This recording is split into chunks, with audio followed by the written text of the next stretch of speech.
আসসালামু আলাইকুম রহমতুল্লাহ। সকলকে জানাচ্ছি নিউ সোনালী হাঁসের খামার এন্ড হ্যাচারির পক্ষ থেকে আন্তরিক শুভেচ্ছা এবং অভিনন্দন। আশা করছি সকলে ভালো আছেন।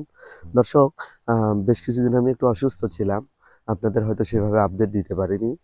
আজকে আপনাদের সাথে আলোচনা করার চেষ্টা করব আম, হাঁসকে প্রাকৃতিক পরিবেশে বা নদী, বিল, হাওর বাওর, মাঠে ঘাটে দেওয়ার সুবিধাগুলো কি কি, বা আমরা যে মাঠে ঘাটে দিচ্ছি, এই যে আমাদের যে হাঁসগুলো দেখতে পাচ্ছেন, এখানে মোটামুটি 800-র উপরে হাঁস রয়েছে। আপনারা জানেন আমাদের খামারে এই হাঁসগুলোকে কিন্তু আমরা প্রাকৃতিক পরিবেশে এখন দেওয়ার চেষ্টা করছি, কারণ মাঠ ফাঁকা। এই প্রাকৃতিক পরিবেশে দেওয়ার সুবিধাগুলো কি কি, উপকারিতাগুলো কি কি, বা আসলে প্রতিবন্ধকতাগুলো কি, সেই বিষয়গুলো বিস্তারিত জানানোর চেষ্টা করব। আশা করব ভিডিও না টেনে সম্পূর্ণ দেখবেন। দর্শক, শুরুতেই একটা বিষয় আপনাদের বলি, সেটা হচ্ছে যে কোনো জিনিসেরই বা যে কোনো বিষয়ের ক্ষেত্রেই প্রাকৃতিক বিষয়টা কিন্তু অত্যন্ত নির্মল, ভালো, সব থেকে বেশি ভালো। যেরকম ধরুন আপনি যে কোনো কাজই করুন, প্রাকৃতিক পরিবেশটা কিন্তু সব থেকে বেশি ভালো ইফেক্ট হয়, ভালো উপকারিতা দেয়। হাঁসের ক্ষেত্রে কিন্তু ব্যতিক্রম নয়। হাঁস যখন মাঠে চরবে, প্রাকৃতিক খোলামেলা আবহাওয়া পাবে, তখন হাঁসের শারীরিক যে গঠন, উর্বরতা, এই সব কিছু বৃদ্ধি পাবে। এরপরে দ্বিতীয় যে বিষয়টা, সেটা হচ্ছে যে আপনি যখন হাঁসকে মাঠে দিবেন, এরকম বিলে দিবেন, এরকম হচ্ছে যে আমাদের এই বিলটা রয়েছে, বা এরকম মাঠ ঘাটে দিবেন, আশেপাশে একটু ঘুরে দেখান। এই সব জায়গাতে যখন দিতে পারবেন, তখন দেখবেন আপনার হাঁসগুলো কিন্তু পর্যাপ্ত পরিমাণে প্রাকৃতিক খাবার পাবে। কিরকম খাবার পাবে? ধরেন আপনি এরকম একটা পুকুর ডোপা বা বিলে দিয়ে দিলেন, সেই জায়গাতে প্রচুর পরিমাণে শামুক পাবে, প্রচুর পরিমাণে ঝিনুক পাবে, প্রচুর পরিমাণে কাঁকড়া পাবে, প্রচুর পরিমাণে ছোট মাছ পাবে। এই যে খাবারগুলো, এগুলাতে কিন্তু প্রচুর পরিমাণে, সব থেকে বেশি পরিমাণে আমিষ থাকে। এছাড়াও মিনারেল থাকে, খনিজ লবণ থাকে, বা আপনার হচ্ছে সুষম খাদ্যের যে 6টা উপাদান, খুবই ভালো ভালো উপাদান এখানে থাকে। তার মানে এই উপাদানগুলো যখন হাঁস খাবে, হাঁসের শারীরিক গঠন ভালো হবে, হাঁস সুস্থ থাকবে, হাঁসের বডিটা খুব ভালো উর্বর হবে, হাঁস বেশি বেশি ডিম দিবে। যাদের সম্ভাবনা আছে এইরকম হচ্ছে যে প্রাকৃতিক পরিবেশে, নদীতে, বিলে, হাওরে বাওরে এসবে দেয়ার সেরকম সুযোগ রয়েছে, তাদের ক্ষেত্রে আমি মনে করি কোনো রকমের চিন্তা ছাড়া আপনি আপনার হাঁসকে প্রাকৃতিক পরিবেশে ছেড়ে দিবেন। এই সুবিধাগুলো হয়। আপনার ভালো ভালো খাবার পাচ্ছে।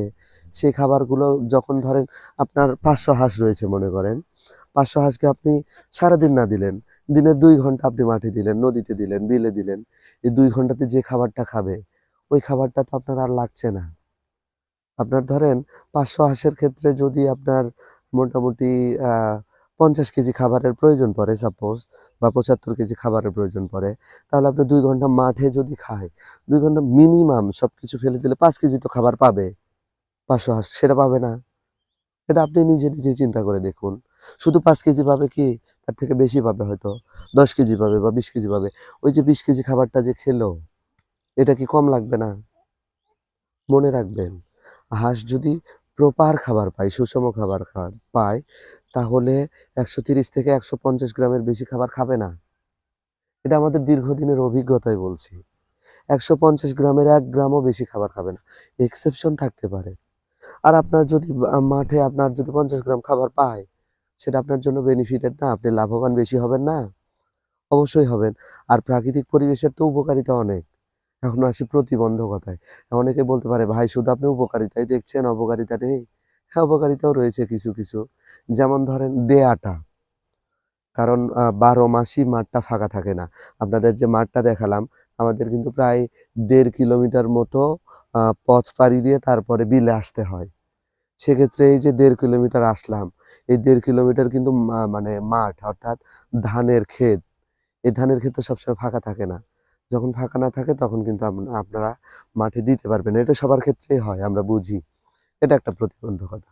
দ্বিতীয়ত প্রতিবন্ধকতা যেটা, সেটা সবচেয়ে বড় একটা প্রতিবন্ধকতা। আসলে মানুষ কিন্তু মানুষকে সহ্য করতে পারে না। এটা হয়, প্রত্যেক এলাকাতেই থাকে। আমার এলাকাতে নাই এমন না, সব এলাকাতেই আছে। যারা করে কি, আপনি ২০০ হাঁস পালন করে লাভবান হবেন, ওরা দেখতে পারবে না, সহ্য করতে পারবে না।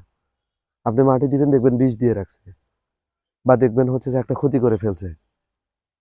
এটা সবথেকে বড় সমস্যা। সামাজিক প্রতিবন্ধকতা ২ নাম্বার সমস্যা। ৩ নাম্বার যে সমস্যা, পর্যাপ্ত পরিমাণে জায়গা থাকে না। আপনি বিলে দিবেন, এই যে দেখতে পাচ্ছেন, বিলটা কিন্তু আমাদের অনেক বড়। কিন্তু এই যে কচুরি দিয়ে ভরা। অর্থাৎ মাঠে যে হাঁস দিব, হাঁস যে খাবে, সেটার সম্ভাবনা কম। এই জাতীয় কিছু প্রতিবন্ধকতা রয়েছে। আরেকটা প্রতিবন্ধক, এটা গুরুত্বপূর্ণ কিন্তু। অনেক সময় আপনারা দেখবেন যে হাঁস যদি আ বিলে অনেক সময় দেখা যায় যে যারা মাঝিরা মাছ মারে, মাছ মারার পরে কাঁকড়া, শামুকগুলো ফেলে দেয় এক জায়গায় কাদা করে। ওই কাঁকড়া বা শামুকগুলো পচে যায়, নষ্ট হয়ে যায়। এই নষ্ট হওয়া বা পচে যাওয়া কাঁকড়া, শামুকগুলো যদি হাঁস বেশি সময় ধরে খায়, তাহলে হাঁসের কিন্তু সমস্যা দেখা দিতে পারে। বা অনেক সময় দেখা যায় কচুরি পচে যায়। পচে যাওয়ার ফলে যে একটা আপনার ব্যাকটেরিয়া জন্মে যায়, পচনশীল দ্রব্যের মতো হয়, ফাঙ্গাল হয়ে যায়। সেটা খেলে কিন্তু হাঁস অসুস্থ হয়ে পড়তে পারে। আশা করব আজকের এই ভিডিওর মাধ্যমে আপনারা কিছু তথ্য পেয়েছেন। আ আপনাদের প্রয়োজনীয় মূল্যবান মতামতগুলো আমাদের কমেন্ট বক্সে জানাবেন। ভালো থাকবেন, সুস্থ থাকবেন। আসসালামু আলাইকুম।